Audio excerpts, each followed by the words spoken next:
Muy buenas noches, soy Federico Reyes Heroles, bienvenidos a Primer Círculo. Muy buenas noches, Carlos Elizondo, bienvenidos a Primer Círculo.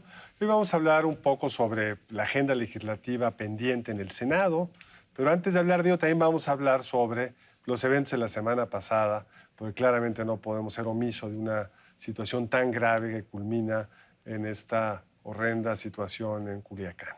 Y para discutir estos temas hemos invitado a un senador muy conocedor, un senador además con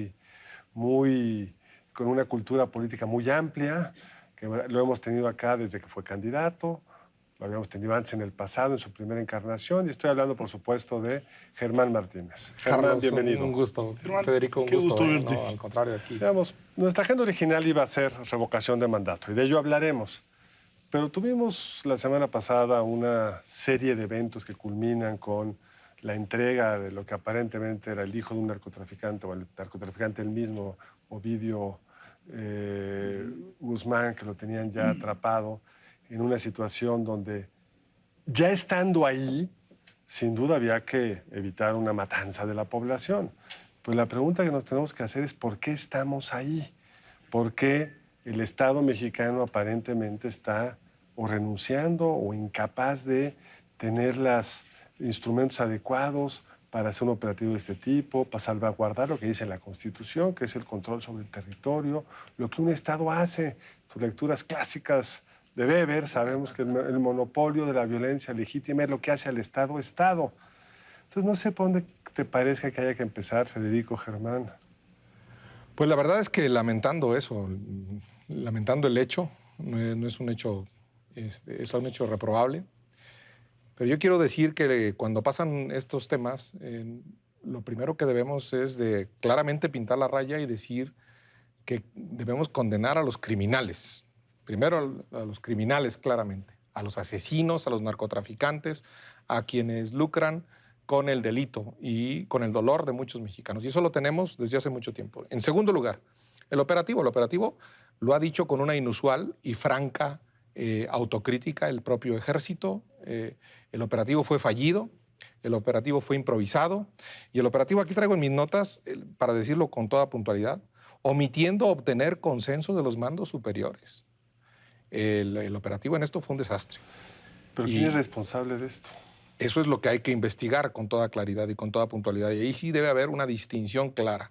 Y debe haber un triunfo de nuestras Fuerzas Armadas. Yo lo espero. Yo lo espero. Que se recapture a los chapitos, que se recapture de una vez al Mayo Zambada, que la revista Proceso de esta semana pone como alguien que estuvo atrás de esto. La verdad es que a mí como mexicano, no como senador, ni a mí como mexicano, si es cierta esa foto de la jornada con Ovidio disfrazado o le prestaron un traje de soldado mexicano, a mí como mexicano me indigna, me enoja y me duele. Se lo prestaron, para poner el contexto, presuntamente para regresarlo, para poderlo, digamos, entregar. A mí eso me indigna y me duele. Pero dicho eso, yo quiero que el presidente no ceje en su idea de que las causas determinantes de la violencia son la pobreza y que es necesario reconciliar a los mexicanos desde el combate a la pobreza. Y segundo, yo no creo en que el presidente de México sea un Rambo que dispare a ton y son y que esté dispuesto a hacer brotar la sangre. Eso vamos a ponerlo aparte. No resucitemos esa idea de que en México necesitamos un Rambo de presidente de la República. Ahora, no sé si hemos tenido un Rambo, eso habría que discutirlo para otro programa. Yo quiero exagerar un poco, pero yo creo que el punto de fondo es cuál es la estrategia correcta. Ese es lo que tenemos que estar discutiendo.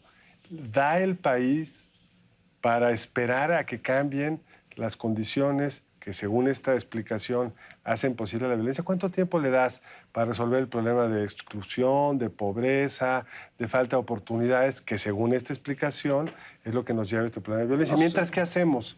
No sé, chiflamos. no. Hay que combatir. Yo dije que nuestras Fuerzas Armadas necesitaban un triunfo. No un triunfo, necesitan una estrategia que les permita... Claro. Y ya que estoy muy de películas, el Guasón es eso. El Guasón es quitarle la seguridad social a alguien. Claro. No. Quitarle el IMSS a un persona y quitarle la cobertura del Estado.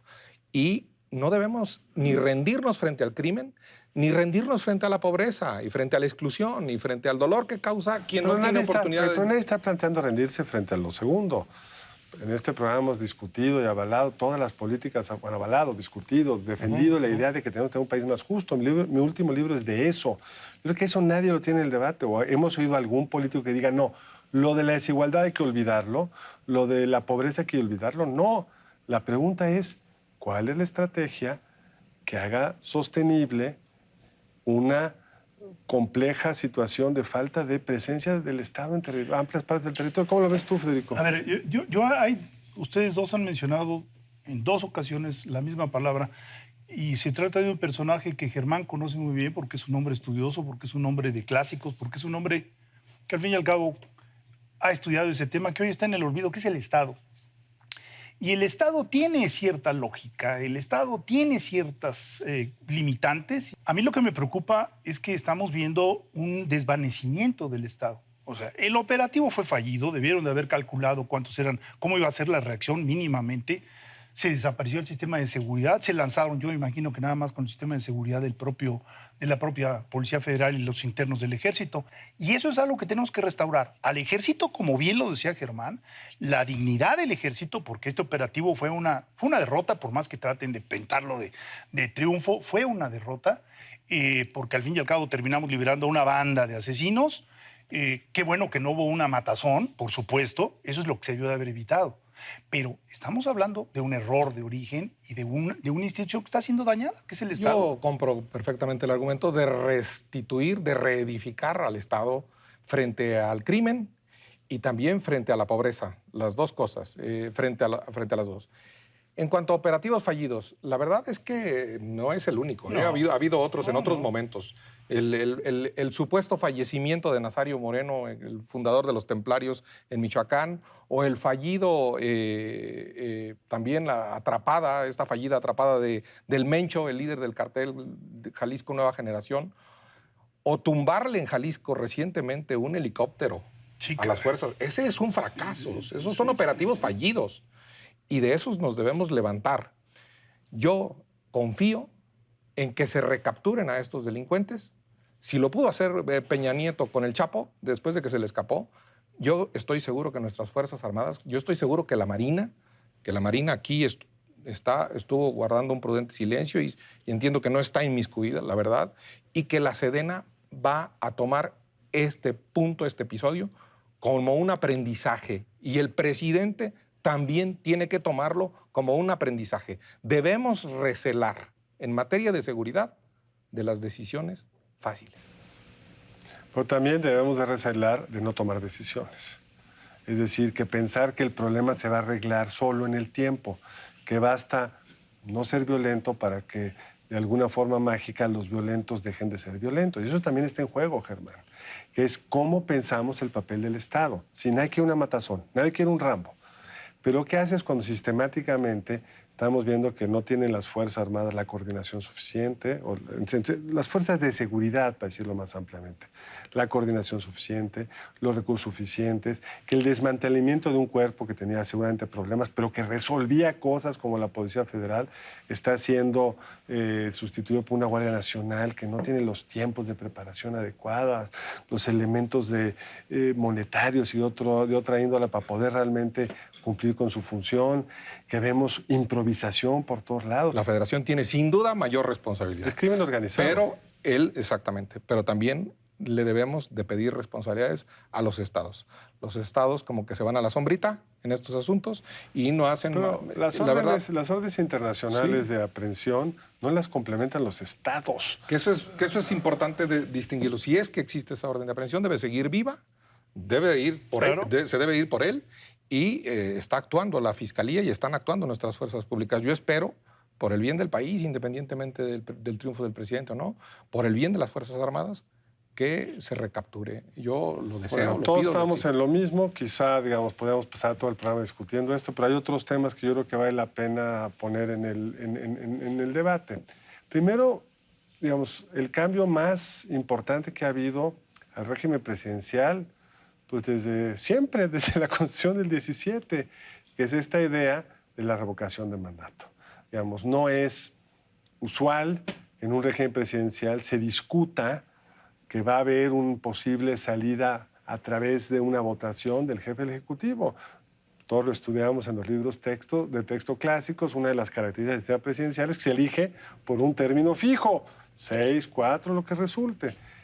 Y el presidente López Obrador mandó una iniciativa de ley coherente con lo que pidió a lo largo de toda su larga vida de oposición, que es que él quiere que el ciudadano pueda opinar si el jefe del Ejecutivo, y en su caso el jefe del Ejecutivo en los estados también, pueda ser, digamos, revocado. Entonces, ¿por qué no nos cuentas qué fue lo que salió? Porque en la versión original había una pretensión del presidente de estar en la boleta. Incluso se molestó alguna vez que no salía esta reforma que diciendo, me quieren sacar de la boleta del 21, la elección intermedia. Cuando la elección intermedia en todo nuestro régimen electoral está pensado para que el presidente no participe. A Fox casi le declaran inconstitucional la elección de Calderón porque dijo hay que cambiar de caballo a la mitad del río. ¡Wow! ¡Qué intervención! Eso, digamos, ya no va a salir. Sí. ¿Qué tipo de reforma salió, Germán, y cómo la ves tú como constitucionalista, como politólogo? El artículo 39 de la Constitución dice que la soberanía reside en el pueblo y que ésta debe instituirse para beneficio de ésta, sin engañifas, sin límites. Y esta figura de la revocación del mandato es una figura que le reconoce la soberanía plena a los ciudadanos. No es la reelección, no es la antesala de la reelección, no es tampoco la ampliación del mandato. Todo eso quedó claramente excluido. Claramente excluido en la Constitución. Es una demanda, pues aquí yo lo digo como expanista, una demanda del PAN de toda la vida. Yo hice plataformas en el PAN y la revocación del mandato nunca faltó. En la Constitución de la Ciudad de México la pusieron con pompa y platillo en la Constitución de la Ciudad de México. Entonces, si hay episodios como lo de Culiacán, si hay episodios de gobierno que para unos ciudadanos son malos, son condenables, ya tenemos la revocación de mandato para que en algún momento... Explícanos el mecanismo y los tiempos. El mecanismo es que el Instituto Federal Electoral o el Instituto Nacional Electoral ahora organiza una consulta a petición de un número determinado de ciudadanos. ¿Y cómo se organizan los ciudadanos? Como se organizan para hacer un partido, como se organizan para hacer una petición. Con firmas. Con firmas. Y como se organizan para un candidato independiente. El mismo proceso. El mismo procedimiento. Y lo validará el INE y nadie más. ¿Cuánto se necesita? Pues el 3%, y en los estados... El 3% de todos los que están inscritos en el padrón electoral. Y también vale para gobernadores. No exactamente para ahorita, sino tendrá un periodo de gracia de unos 18 meses. Y en el cuarto año de gobierno del presidente de López Obrador también se podrá organizar una revocación a su propio mandato, sin que se junte con las elecciones intermedias. Es a partir de enero, ¿verdad? Exactamente. Del 22. Exactamente. Y contará el IFE los votos. Y no es a petición del presidente, como no es a petición del presidente, ni de ningún partido, ni de las cámaras. Tiene que ser ciudadanos. Ahora, una de las críticas que se han enderezado a la revocación del mandato tiene que ver con la gobernanza o la gobernabilidad, en el sentido de que de alguna manera se está generando de nueva cuenta un periodo preelectoral, electoral, en el cual tienes que salir a conquistar el voto, tienes que salir a conquistar la simpatía.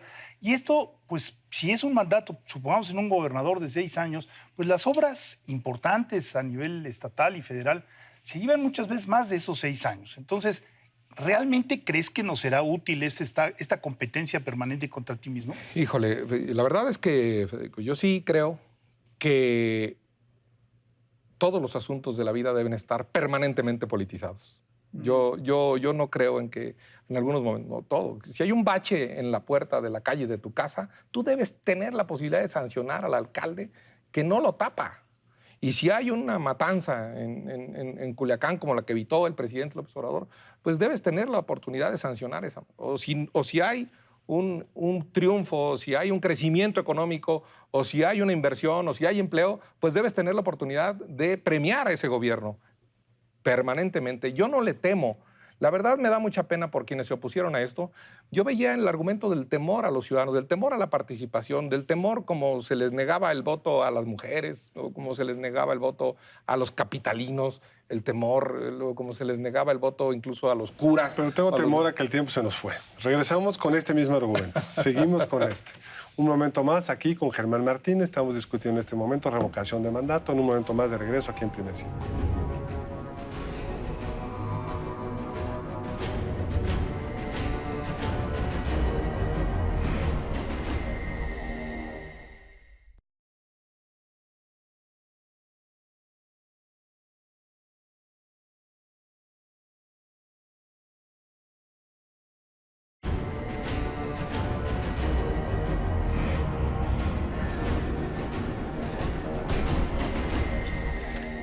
Estamos de regreso en Primer Círculo con Germán Martínez, senador por Morena. Germán, decías que había una como actitud de algunos críticos de temor a la ciudadanía. De temor a la ciudadanía, a su capacidad de reflexión y de decir las cosas, y que podía ser incluso una figura fraudulenta. Pues fraudulento también fue la elección normal, las elecciones normales. Las elecciones normales se pueden fraudear también, no se necesita que haya revocación de mandato o no. En ese sentido, yo no es de recibo para mí el argumento de que se le pregunte a la población y la población no sepa qué contestar. La población sabe qué contestar. Yo prefiero en eso tener claros los mecanismos y que se sienta sometido, observado, para rendir cuentas un gobernante a que se sienta absolutamente libre y sin responsabilidad. No, yo con el principio de que tenga rendición de cuentas, por supuesto. Ahora, también hay que aclarar y recordar que se requiere una participación alta, 40% del padrón. Sí. Y que en muchas elecciones estatales a gobernador no llegas al 40%. Entonces podemos ver acá una situación que sería bien extraña. El 38% vota masivamente en contra del gobernador o presidente en turno y se queda. O sea, tiene toda una serie de implicaciones que no están bien amarradas. Por eso no existe en general, creo yo, esta figura. La figura es periodos más cortos y reelección, ya, seamos claros y bien armados. O este otro problema, supongamos que gana la revocación de mandato.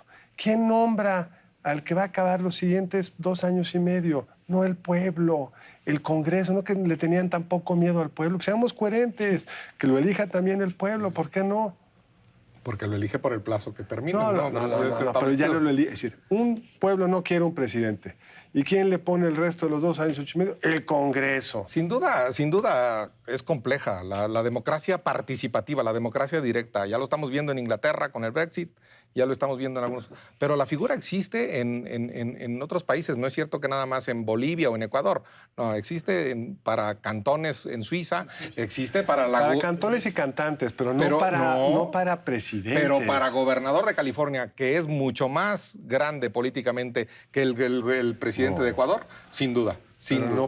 No en los regímenes presidenciales clásicos, pero en fin, es innovativo. Las reglas del gobernador de California, para remover al gobernador de California, son prácticamente las mismas que las que pusimos ahora en la Constitución. Yo me hubiera gustado ensayar con los gobernadores, no con el presidente, pero ya está hecho. Y ahora tenemos que vivir con ello. ¿Cómo crees que se va a procesar políticamente? Yo creo que va a ser, exitoso. ¿Cómo definirías que fue exitoso? Que participe la gente y que se haga una masa crítica en favor o en contra. No, es que el arranque tiene que ser en contra. No se puede armar la participación a favor. Sí, no, pero los ciudadanos tienen que armar eso yo creo que sí.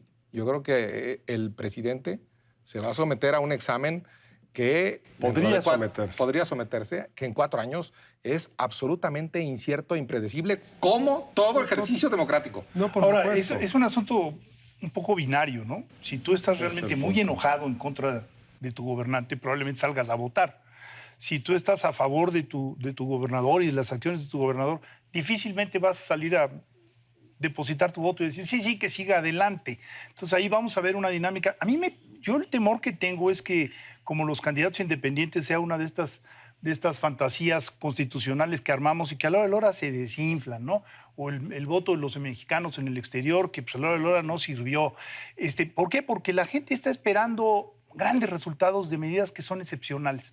Yo no dudo que en algún momento ciertos gobernadores van a tener problemas, y me da mucho gusto. Pero la expectativa de tirar al presidente de la República, por ejemplo, pues es bastante... Yo empujé mucho porque quedaran los gobernadores. Debo decir que también Damián Cepeda, que votó en favor de la revocación Senador del PAN. sin el consenso, eso iba a decir, sin el consenso del PAN. Pero al mismo tiempo se aclaró, se hizo expedita y se va a hacer útil la consulta popular para decisiones de gobierno muy puntuales. Cuéntanos cómo funciona esto. Pues en primer lugar, yo quiero decirlo con toda... Aquí dice Nietzsche que las cosas estas de voluntad de poder se deben decir un poco cínicamente. Pues para no andar con consultas patito de nada. Pero una de las exclusiones es obras de infraestructura. En ejercicio. Si ya están en ejercicio, pues tampoco impuestos. Tampoco impuestos se puede consultar si quiero cobrar o no impuestos. Pero decisiones de gobierno puntuales. Ya. ¿Cómo cuáles? ¿Qué cambió? Estaban antes, solo quiero decirlo, no es un problema técnico, jurídico, constitucional, estaba muy enredado y preguntabas a la Corte y a medio mundo y lo hacías prácticamente imposible. Esa es la verdad. ¿Y ahora? Con todo ahora no, ahora es más sencillo. ¿Cómo es? Igual, se lo puede activar aquí sí cualquier partido, aquí sí cualquier decisión sobre el gobierno, la puede activar incluso el gobierno, sobre cualquier decisión que el gobierno quiera tener un consenso o tenga una seria duda sobre su implementación. Desde las famosas corridas de toros en una ciudad, hasta decisiones de pues, una planta nuclear. ¿Y quién elabora la pregunta? La elabora el propio Instituto Nacional Electoral y el propio Instituto Nacional Electoral hace la consulta y el propio Instituto Nacional Electoral canta el resultado. Ahora, déjame retomar el principio de tu argumentación. Esto es muy común en algunas entidades. Yo he estado en elecciones, por ejemplo, en Estados Unidos, en California. Sí, claro. Bueno, el mismo día de la elección hay consultas sobre distintos, pero un montón de consultas, y me parece muy útil. ¿Crees que con esto se eliminarán las patito? Porque me preocupan más las patito que estas bien hechas. O sea, ojalá y dejáramos de seguir hablando de estas consultas que no tienen ni pies ni cabeza estadístico, que dan resultados muy confusos. Ya está el instrumento. Antes no se podía usar, insisto, no se podía usar. ¿Y hay consultas estatales también? Sí, claro. Que no a nivel... Claro, pero se tienen que detallar en las constituciones locales. Falta todo ese Y también proceso. la revocación de mandato, ¿eh? Sí. Se tiene que detallar en las constituciones locales. Sí.